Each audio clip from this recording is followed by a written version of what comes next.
The Jaguars mandatory minicamp ended this week, and I'm going to give you the 3 main takeaways that all Jaguars fans should know as we get ready for training camp. The second one will help you win your fantasy league.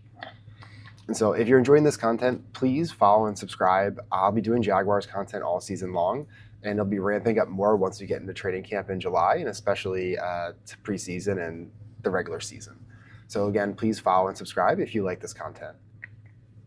So I think the main takeaway for Jaguars fans want to know is the updates on Travis Hunter. So the big thing that went viral over the week on the internet was how much Travis Hunter has bulked up in the offseason.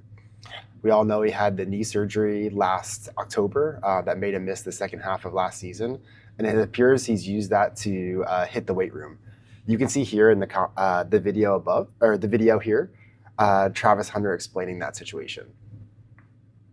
I feel a lot stronger. It wasn't no focus. It was me going in there and getting my overall body right and just getting in shape and continue to just. I couldn't run, so weight room was my best friend. Being able to let out some anger because I ain't have my 2 feet. So how much weight did you put on? How much weight? Yeah, did you? Yeah, I have to wait for that. How excited are you for week 1, or does that seem like a long ways away still? I got to get back on the field first, so I'm excited to just be able to get back on the field and work with the guys. Right, and so you can definitely see Travis is looking a bit bigger, and it was noticeable enough that reporters started asking him about it. And I think for Jaguars fans, the key takeaway here is you hope that this makes him a little more durable, right? Obviously, he's the first player really in NFL history, in recent history, that's trying to play both sides of the ball for a significant amount of time. And last year, it led to him getting an injury. So you hope the extra muscle mass will help him be a little durable. Also might help him a little bit in press coverage, right? So it gives him a little, especially since it's mostly upper body strength, maybe it helps him break off the line a little bit better or hold guys back when he's playing corner. I think the second thing that was interesting regarding Travis Hunter at the minicamp was that he was wearing the teal jersey, which the offensive players were wearing the teal jerseys. Now, we all know that the talk all offseason was that Travis Hunter needs to play defense and he should be focused on defense. And I still think that's the case, right? Like the Jaguars, if they're going to be successful this year, they need Travis Hunter to be a number 1 corner. And so the eyes are going to be on him on defense.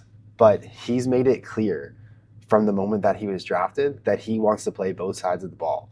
And if you went back and look at the film last season, right, he had some big plays on offense, but it was pretty clear that he needed more work as a wide receiver. So it's not surprising to me that he's using this time in the offseason to get more work in on the offense, because there's a lot more going on, especially with Liam Cohen's scheme, that he still needs to learn and make sure that he's polished as a professional NFL receiver, because he's going to play both sides of the ball. Now, I definitely suspect him to play much more on defense. I expect him to play almost every single play on defense in the upcoming 2026 season. But I still expect him to be playing 20-25% of the downs on offense as well. So don't be surprised if Travis Hunter surprises people on offense, because people have really been counting him out based off of the offseason discussion around him having to play defense. The second key takeaway here, and this is the ones that I think could really help you in your fantasy leagues as well, is the Jaguars running back situation. So news came out that Chris Rodriguez, who the Jaguars recently signed, had surgery on his foot, and he wasn't a participant in the minicamp.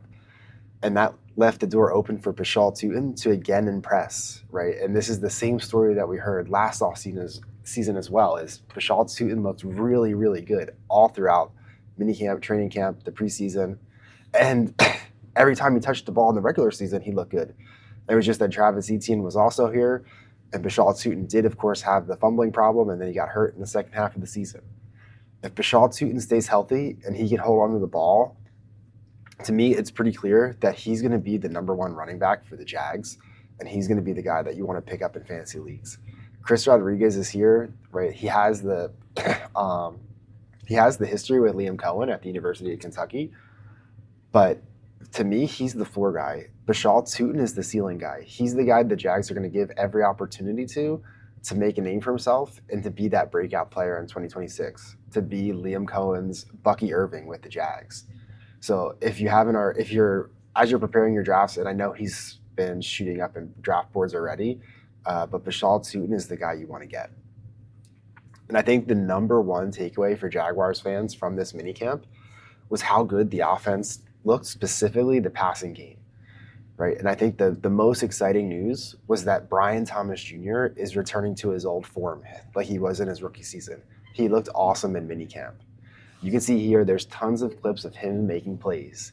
And yes, we know that last year the word on Brian Thomas Jr. was that he was afraid to get hit. And so obviously in a minicamp, you're not going to get hit. And so maybe that's why he was playing a little better. But it's still good to see that his confidence is up. He wasn't dropping balls, and he had that connection. He's building that rapport again with Trevor Lawrence. Additionally, Tanner Koziel also looked really good in the passing game. And the word is from all the beat reporters that just in general is that Trevor Lawrence looked really sharp throughout the process.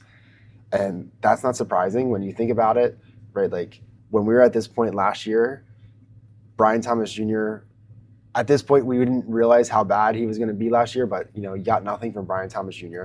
Jacoby Myers wasn't here, right? Like Dwami Brown was the team's number 3 receiver last year. Travis Hunter was still picking up the playbook, and so the Jags' passing game should be way ahead of schedule compared to it was this point last year.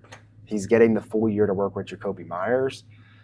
There's no reason to think that the Jags' passing game is not going to be well improved this year, and with the improvements that they made to the offensive line and bringing in Nate Borkager, who I think will be more of a blocking tight end, but it's going to help the run game as well.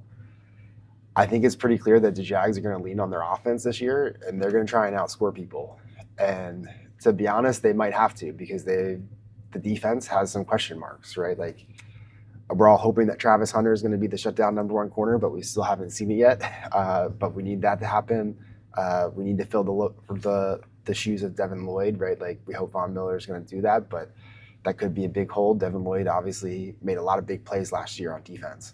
So the Jags might need to outscore some people, and right from the looks at it, at least from the mandatory minicamp, the Jags passing game is looking good. Let me know your thoughts in the comments below.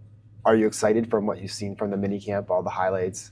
What do you think the Jags record is going to be this year?